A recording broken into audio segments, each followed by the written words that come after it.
কেমন সৃষ্টি, কি তার রূপ, কি তার ছন্দ, কি বা অভিমুখ, আদেশ করো হে ইন্দ্রাতি। তুমি অখণ্ড নিঃসীম তরঙ্গাবলীর প্রথম আঘাত, অসীমের সীমা, নিরাকারের আকার তুমি। তোমার অমূল্য বীণার পঞ্চতাইয়ের কোনো তরঙ্গ অগ্নি, আকাশে শরীরে আগুনে পবনে ভূমিতে মেশাও আগুন তেজ।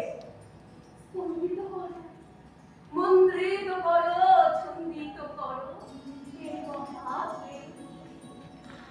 ডাকো ডাকো ডাকো দেবী পঞ্চবিধা, রূপ রস ধান বর্ণ ছোঁয়ায়